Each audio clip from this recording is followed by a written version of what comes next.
কুড়িগ্রামের রৌমারীতে Ideal pre cadet and High স্কুলে অনুষ্ঠিত হয়েছে বার্ষিক পরীক্ষার ফলাফল ঘোষণা ও অভিভাবক সমাবেশ। সোমবার দুপুরে বিদ্যালয় প্রাঙ্গণে আয়োজিত অনুষ্ঠানে প্লে গ্রুপ থেকে দশম শ্রেণী পর্যন্ত শিক্ষার্থীদের ফলাফল প্রকাশ করা হয়। এ সময় শিক্ষার মানোন্নয়ন ও শিক্ষার্থীদের নৈতিক গঠনের উপর গুরুত্বারোপ করেন অতিথিরা। অনুষ্ঠান শেষে কৃতী শিক্ষার্থীদের মাঝে পুরস্কার বিতরণ করা হয়। বিস্তারিত থাকছে ইউনুস আলীর প্রতিবেদনে। কুড়িগ্রামের রৌমারী উপজেলায় ideal pre cadet and high স্কুলের বার্ষিক পরীক্ষার ফলাফল ঘোষণা এবং অভিভাবক সমাবেশ অনুষ্ঠিত হয়েছে। সোমবার দুপুরের দিকে বিদ্যালয় প্রাঙ্গণে আয়োজিত এই অনুষ্ঠানে সভাপতিত্ব করেন প্রতিষ্ঠানটির প্রতিষ্ঠাতা ও পরিচালক মোহাম্মদ তৈয়বুর রহমান। অনুষ্ঠানে প্লে গ্রুপ থেকে শুরু করে দশম শ্রেণী পর্যন্ত শিক্ষার্থীদের বার্ষিক পরীক্ষার ফলাফল আনুষ্ঠানিকভাবে ঘোষণা করা হয়। আলোচনা সভায় অতিথিরা শিক্ষার্থীদের নিয়মিত অধ্যয়ন, শৃঙ্খলা এবং নৈতিক শিক্ষার উপর গুরুত্ব আরোপ করেন।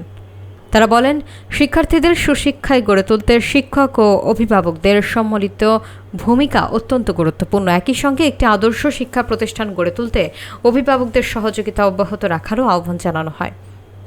অনুষ্ঠানে বক্তব্য রাখেন উপজেলা বিএনপির যুগ্ম আহ্বায়ক রাজু আহমেদ, উপজেলা যুবদলের ভারপ্রাপ্ত আহ্বায়ক নাজিম উদ্দিন আকন্দ, সদস্য সচিব মশিউর রহমান পলাশ, রৌমারী সিজি জামান সরকারি উচ্চ বিদ্যালয়ের সাবেক সহকারী শিক্ষক মোহাম্মদ ফজলুল হক সহ অন্যান্য অতিথিবৃন্দ।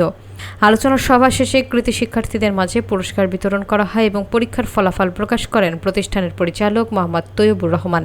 পুরো অনুষ্ঠানটি সঞ্চালনা করেন Ideal pre cadet and high স্কুলের প্রিন্সিপাল মোহাম্মদ শিপন আহমেদ।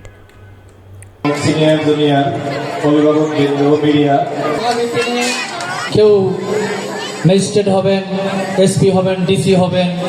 আমি এই জন্যই ব্যতিক্রম বলবো, আমার এখানে যে সমস্ত সম্মানিত অতিথিবৃন্দ আছেন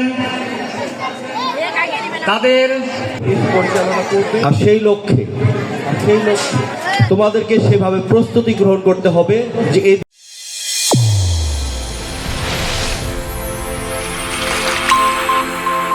চ্যানেল A1 হৃদয় রেসপন্স।